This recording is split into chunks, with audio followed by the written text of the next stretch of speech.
Salutations à tous, mon nom est Yuvi et bienvenue sur mon podcast où nous discuterons du bien-être des hommes au niveau mental, spirituel, financier et autres. Ce podcast a pour but d'aider, restaurer, motiver et fortifier les hommes dans les hauts et les bas de cette vie. Bienvenue à État d'homme.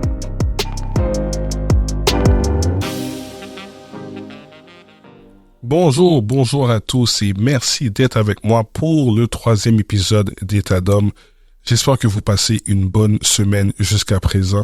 Si c'est la première fois que vous êtes sur la plateforme, je vous souhaite la bienvenue et je vous invite déjà d'aller écouter les 2 premiers épisodes et aussi d'aller s'abonner, aimer, partager et commenter sur toutes nos plateformes disponibles sur le web, que ce soit sur Spotify, sur Apple Podcasts, sur Amazon Music ou sur YouTube, et aussi sur les médias sociaux, qui veut dire sur Instagram et sur TikTok, État d'homme, _ podcast, État d'homme, _ podcast. Et si ce n'est pas votre première fois sur la plateforme, re-bienvenue. Merci de votre écoute encore une fois. Merci d'écouter État d'homme, un podcast où on parle du bien-être émotionnel, du bien-être mental des hommes afin de faire une différence dans la société d'aujourd'hui. Avant d'annoncer le sujet d'aujourd'hui, je vais juste faire un petit retour sur les 2 premiers épisodes. Le premier épisode, j'ai parlé de pourquoi les hommes ne s'expriment pas. Le dernier épisode, j'ai parlé de comment les hommes peuvent mieux gérer leurs émotions. Et dans les 2 épisodes précédents, j'ai parlé de l'importance de comment communiquer, aller trouver quelqu'un, trouver de l'aide, que ce soit professionnel ou trouver quelqu'un dans son entourage qui peut nous écouter, à qui qu'on a confiance. Maintenant, pour cela, il faut être capable d'être vulnérable. La vulnérabilité sera le sujet d'aujourd'hui. Alors, c'est très important de préciser que oui, il faut aller parler, oui, il faut aller consulter, oui, il faut se confier aux gens. Mais pour ce faire, il faut être capable d'être vulnérable. Et on s'entend, c'est pas quelque chose que nous, les hommes, on aime faire. On n'aime pas être vulnérable. On n'aime pas paraître faible devant les gens. Alors, on va regarder cette semaine qu'est-ce que la vulnérabilité, pourquoi les hommes ont de la difficulté à être vulnérables. On va aussi parler de comment apprendre à être vulnérable. Et aussi, on va essayer de voir quelques points, quelques conseils qu'on peut donner afin de pouvoir être capable d'être vulnérable. Je tiens à le mentionner, à le préciser encore. Je ne suis pas un professionnel de la santé. Je ne suis pas un psychothérapeute. Je ne suis pas un psychologue. Je ne suis pas un travailleur social. Je suis un homme qui a vécu avec la dépression et d'autres troubles mentaux pendant plusieurs années. Et je partage mes découvertes après des recherches, après mon expérience, après des discussions avec des spécialistes de la santé. Et malgré que ce que je vais discuter dans le podcast aujourd'hui est très intéressant et qui est bon à appliquer, je vous conseille quand même, si vous avez besoin d'aide, si vous passez à travers des difficultés, allez consulter un professionnel de la santé. Alors, rentrons dans le vif du sujet. Qu'est-ce que la vulnérabilité et pourquoi les hommes ont fui la vulnérabilité comme ça se peut pas? Pourquoi on a si peur d'être vulnérable? Pourquoi on veut rien savoir de se confier à des gens ou quoi que ce soit? On va regarder ça ensemble. Je vais commencer par vous lire la définition du mot vulnérable. La définition du mot vulnérable est qui est exposé à recevoir des blessures ou des coups. Et il y a une autre définition qui dit que être vulnérable, c'est comme on peut servir de cible facile aux attaques d'un ennemi. Quand on pense au mot vulnérable, dans n'importe quel contexte, en général, le mot vulnérable est associé avec faiblesse. D'ailleurs, le mot vulnérable provient du latin vulnerabilis, qui veut dire qui peut être blessé. Alors, dès qu'on pense à la vulnérabilité, on pense à quelque chose ou quelqu'un qui est faible, quelqu'un qui n'a pas de force, quelqu'un qui est facile à attaquer, facile à conquérir. Quand on regarde dans le monde, le terme vulnérable, quand on parle de système informatique. Un système informatique vulnérable, ça veut dire que c'est un système informatique qui est très facile à se faire pirater. Ça veut dire que la sécurité, l'antivirus ou les pare-feux ne sont pas assez forts. Alors, n'importe qui peut pénétrer ce réseau Internet-là et causer des dommages. On pense à une personne âgée vulnérable, soit parce qu'elle n'a pas assez de force, quelqu'un peut l'attaquer, le voler, ou sa santé est fragile, alors elle est vulnérable aux maladies qui courent. La même chose pour un enfant vulnérable. Un enfant qui est petit est vulnérable aux maladies aussi parce qu'il n'a pas assez d'anticorps. Il est juste vulnérable face à des coups s'il fait face à quelqu'un qui est violent. Alors, ce mot-là est souvent associé à la faiblesse.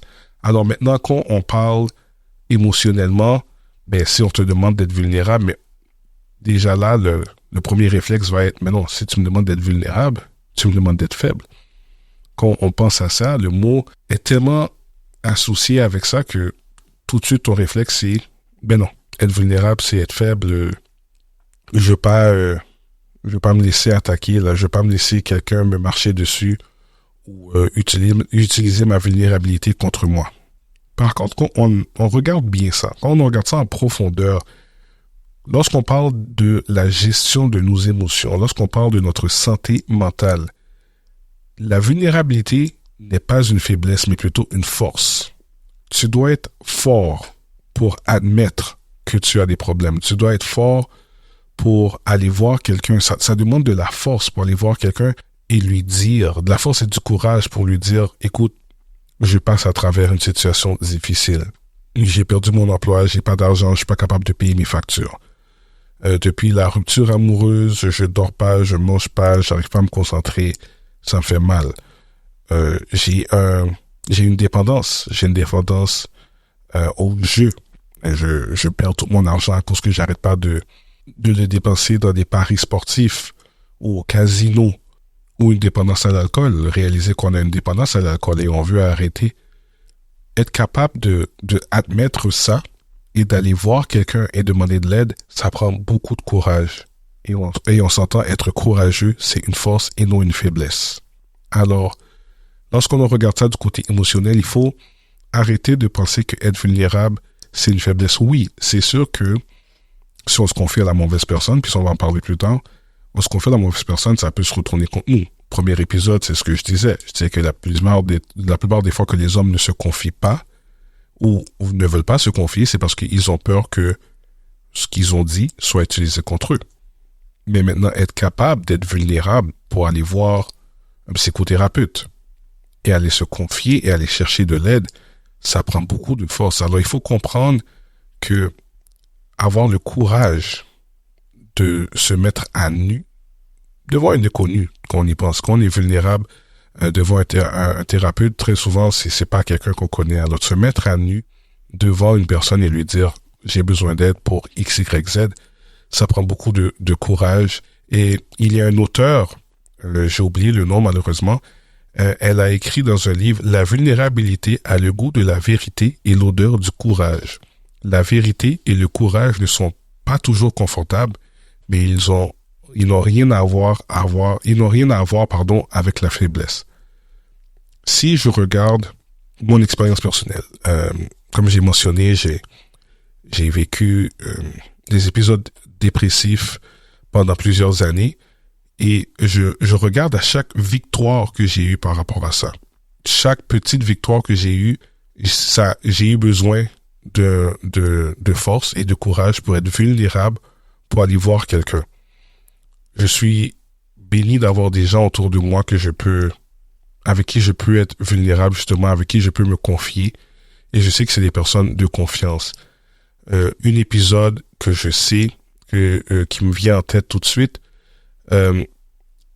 dans une période qui était très sombre pendant ma dépression, je n'avais pas vraiment des idées suicidaires. Oui, j'avais fait un plan dans ma tête que, tu sais, si j'étais pour le faire, ben, j'aurais fait ça de telle manière, puis je serais parti à telle place, puis j'aurais envoyé des DVD, vidéos à tous les membres de ma famille pour m'excuser, puis leur dire que je les aime ou quoi que ce soit. J'avais fait tout un plan dans ma tête, mais ayant grandi dans une famille chrétienne, avoir la crainte de Dieu, même si j'allais plus ou moins à l'église pendant ce moment-là, j'ai toujours eu dans la tête, si je commets un suicide, si je me suicide, ben je m'en vais en enfer. Alors je pense que c'est la chose qui m'a toujours bloqué pour le suicide, mais il y a un moment donné dans ma vie où est-ce que personnellement, je vivais, mais je n'étais pas en vie.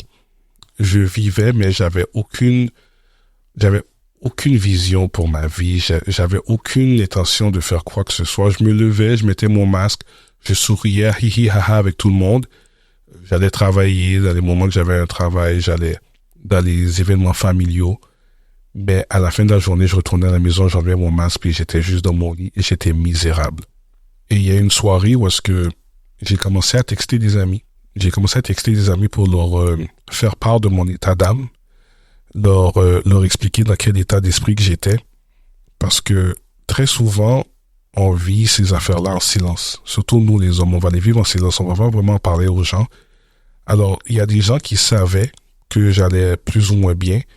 Est-ce qu'ils savaient à quel point que j'étais déprimé? Je ne crois pas. Il y en a qui le savaient, mais il y en a qui le savaient pas du tout ou un peu comme à peine. Alors, je me souviens un soir, j'ai pris mon téléphone. Il était peut-être minuit environ. Et j'ai commencé à texter certaines personnes pour leur dire que je me sens pas bien, comme je vois pas c'est quoi le but de ma vie ou quoi que ce soit. Et il y en a qui m'ont répondu de manière un peu stricte, on va dire, qui est la norme habituellement des fois, qui vont dire, oh, comment là, t'es capable, là, ça va aller, là, arrête de parler comme ça, blablabla. Puis j'ai mes bons amis qui habitaient à une certaine distance de moi, puis quand je lui expliquais la situation, puis c'était un mois de février, ici au Canada, fait froid, il y a beaucoup de neige, il y avait beaucoup de verglas cette journée-là.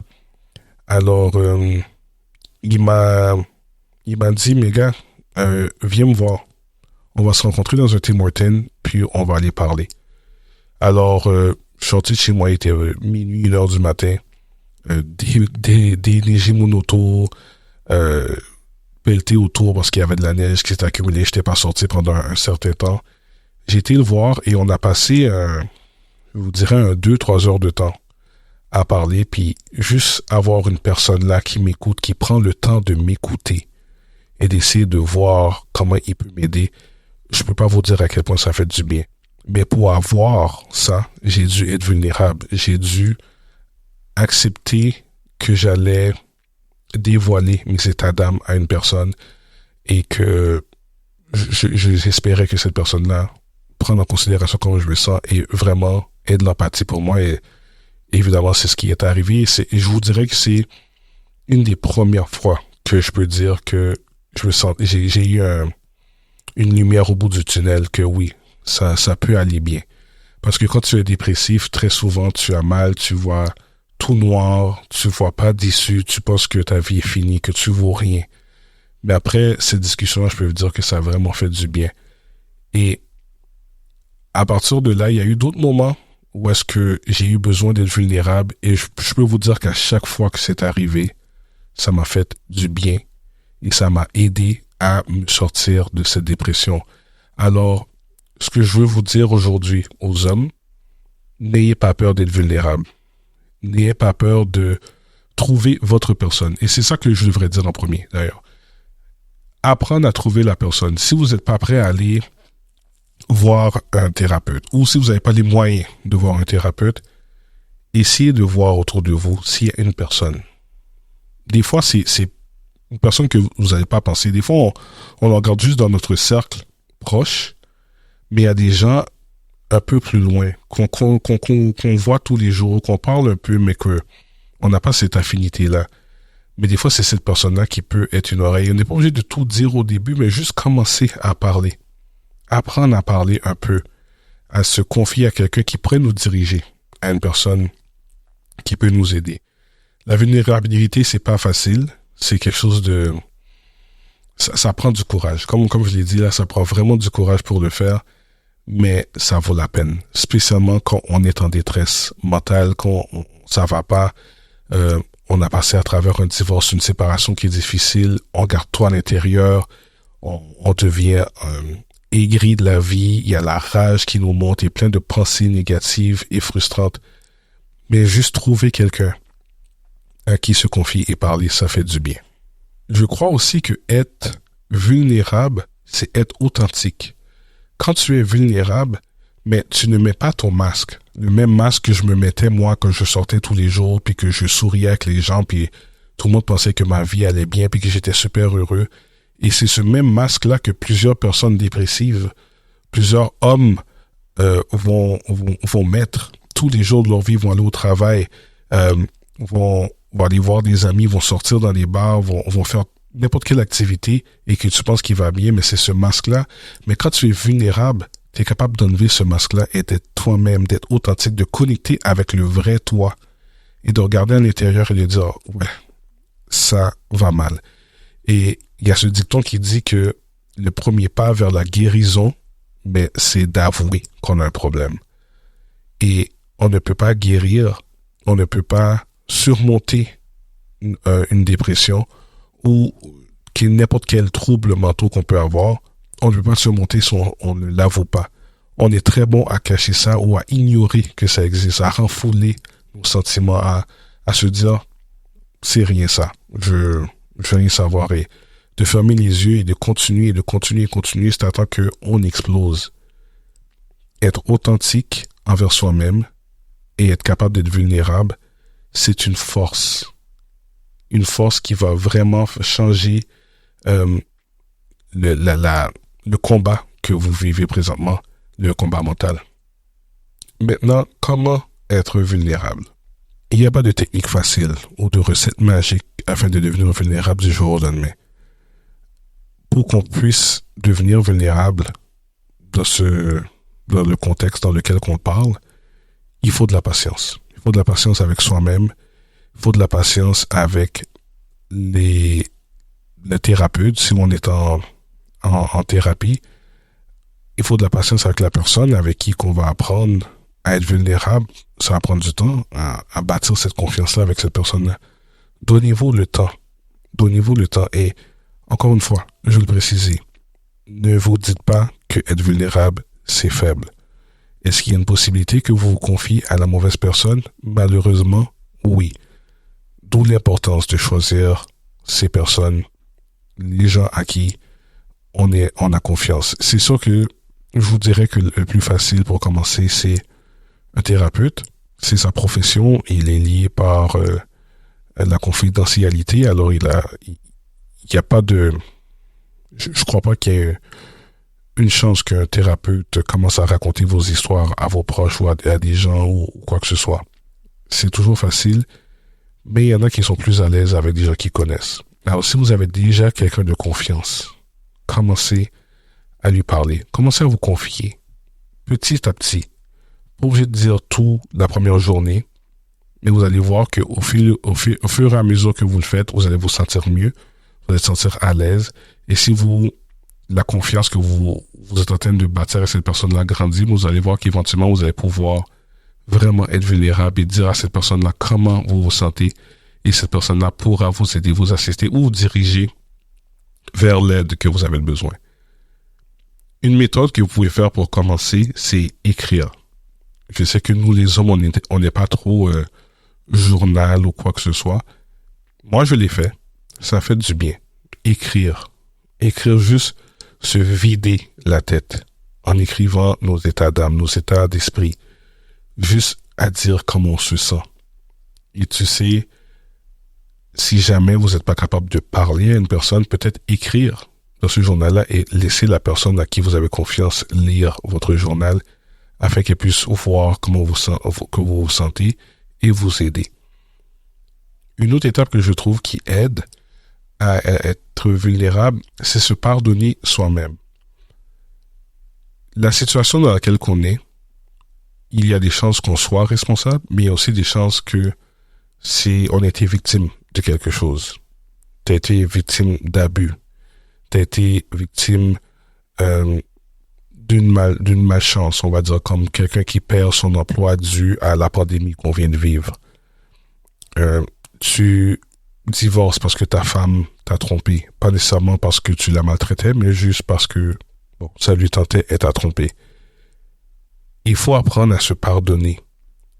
Très souvent, des gens qui vivent des situations comme ça, ils vont se culpabiliser. J'aurais dû être plus attentif à ce qu'elle disait. Oh, j'aurais dû mieux me démarquer dans mon boulot comme ça. Quand les coupures sont arrivées, mais on m'aurait pas coupé. il y a tant de situations qui nous arrivent tous les jours. On peut pas tout mettre sur nos dos. Et même quand on est responsable de ça, on est humain, on n'est pas parfait, on fait des erreurs. Apprenez à vous pardonner. Des fois, notre ego d'homme va nous empêcher d'aller parler à quelqu'un parce qu'on se sent trop coupable. On veut pas que la personne nous juge par rapport à l'erreur qu'on a faite. On veut pas entendre, ben là c'est ta faute, tu t'arrivais souvent en retard au travail, ou ben là c'est ta faute, t'achetais pas de cadeau à ta femme, ou ben là c'est ta faute, X, Y, Z. C'est une de nos craintes, et c'est pour ça que il faut apprendre à se pardonner. Parce qu'une fois qu'on se pardonne, une fois qu'on a accepté qu'est-ce qui est arrivé, et dire ok, maintenant c'est passé, je regarde vers le futur, je me lève, et je prends contrôle de ma vie. D'où, quand on a parlé de l'autre épisode de contrôler l'émotion et ne pas laisser l'émotion nous contrôler, ben même les jugements nous font pas autant mal. Tu peux aller voir quelqu'un, tu peux parler de la situation, la personne te juge, ça ne te fera pas autant mal. Parce que tu as déjà accepté, tu as été ta propre critique des fois, mais maintenant tu t'es pardonné et tu avances vers l'avant. Alors se pardonner, accepter qu'on n'est pas parfait, qu'on fait des erreurs. Maintenant, on veut réparer ces erreurs, on veut apprendre de nos erreurs et on veut devenir mieux. À ce moment-là, la vulnérabilité devient plus facile parce qu'on a un but dans la vie. On a un but, on est comme, mais là, je veux pas rester comme ça. Ah, mais là, je me sens de telle manière, je ne veux plus me sentir de telle manière. On est capable d'identifier l'émotion. Quand on parlait dans l'émission précédente de reconnaître les émotions, apprendre à reconnaître nos émotions et les accepter. Mais pour être vulnérable, il faut être capable de comprendre cette émotion-là et de l'accepter et de dire non, maintenant, je ne veux plus me sentir de la sorte. Je veux plus me sentir comme si j'étais moins que. Je veux plus me battre tous les jours avec l'alcool. Je veux plus être dépendant et au jeu et perdre mon argent tous les jours. Je veux reprendre contrôle de ma vie. La vulnérabilité nous aide dans ce moment-là. Je le répète, plusieurs victoires que j'ai eues, et il y a plusieurs personnes qui m'ont dit la même affaire, plusieurs victoires que j'ai eues par rapport à des situations difficiles de ma vie sont venues suite à un moment de vulnérabilité. Un conseil que je peux donner aussi par rapport à la vulnérabilité, c'est pratiquer à être vulnérable. Ça va sonner un peu drôle, là, mais parlez-vous à vous-même. Pratiquez dans votre tête à être vulnérable avec quelqu'un. Qu'est-ce que vous allez lui dire? Comment vous allez lui dire? Qu'est-ce qui vous fait peur? Quelle sorte de réaction vous avez peur que la personne... quelle sorte de réaction que la personne peut avoir qui vous fait peur? Prenez le temps de réfléchir à tout ça. Prenez le temps de reconnaître et bien identifier le problème que vous avez afin de pouvoir bien le communiquer à la personne à qui vous allez parler. Prenez le temps d'accepter vos erreurs, de reconnaître que vous avez peut-être commis une erreur et que vous êtes prêt à apprendre de cette erreur-là et de devenir une meilleure personne. Si vous vous sentez pas à l'aise, arrêtez, prenez un temps de réflexion et essayez de nouveau, soit avec une autre personne. C'est pour ça qu'il faut commencer avec des petits pas. Petit pas par petit pas, vous allez au moins avancer et être capable de vraiment vaincre cette situation-là dans laquelle que vous êtes. Demander de l'aide, c'est pas facile. J'ai souvent eu de la difficulté avec ça. Une fois que j'ai appris à le faire, comme je l'ai dit, ça m'a aidé dans plusieurs situations, mais j'ai été aussi capable de mieux aider les gens qui venaient se confier avec moi. Aux personnes qui écoutent ce podcast, qui ne passent pas à travers une situation, mais qui voudraient apprendre et voudraient aider des gens autour d'eux, si quelqu'un vient vous parler, gardez en tête que cette personne est vulnérable avec vous. Elle confie les secrets les plus sombres de sa vie et ce n'est pas facile. Laissez la personne s'exprimer. Donnez-lui le temps de s'exprimer. accompagnez-le tout le long. Et si vous n'êtes pas capable, si c'est trop lourd pour vous, mais juste accompagnez-le vers de l'aide professionnelle. Aidez-le. Mettez-le en confiance. Amenez-le vers de l'aide professionnelle ou vers une autre personne proche avec qui que cette personne-là pourrait se confier. Mais ne laissez pas la personne seule. Ne la repoussez pas. Parce que ça va être très difficile pour cette personne-là de refaire confiance ou d'essayer d'être vulnérable. Essayez le plus possible d'avoir de l'empathie pour cette personne-là. Et vraiment, prenez en considération là que si c'était vous, comment vous auriez voulu qu'une personne vous traite dans un moment de vulnérabilité. C'est pas un secret. La gestion des émotions pour les hommes est quelque chose de très difficile. Il y en a qui le refusent de le faire carrément. Il y en a qui veulent le faire mais qui savent pas comment. À travers les 3 premiers épisodes, j'ai discuté et amené des points qui sont juste 1/10 peut-être de toutes les pistes et solutions qu'il y a de disponibles. Alors, si vous en connaissez d'autres, partagez, commentez, que ce soit sur nos médias sociaux, sur nos plateformes, faites part de vos commentaires afin qu'on puisse aider un homme à la fois à vraiment de s'épanouir émotionnellement, d'avoir une connaissance de soi-même, une meilleure connaissance de soi-même, une meilleure connaissance émotionnelle de soi-même et qui est capable de être capable de gérer ses émotions. N'oubliez pas, vous n'êtes pas seul. Vous n'êtes pas seul à souffrir. Vous n'êtes pas seul à avoir des difficultés, à vivre des difficultés. On est plusieurs, des centaines de milliers d'hommes à travers le monde qui luttent avec leur santé mentale, à être vulnérables, à gérer ses émotions. Mais soyez conscients qu'il y a de l'aide partout, à chaque coin. Il y a de l'aide disponible pour nous aider à passer à travers cela.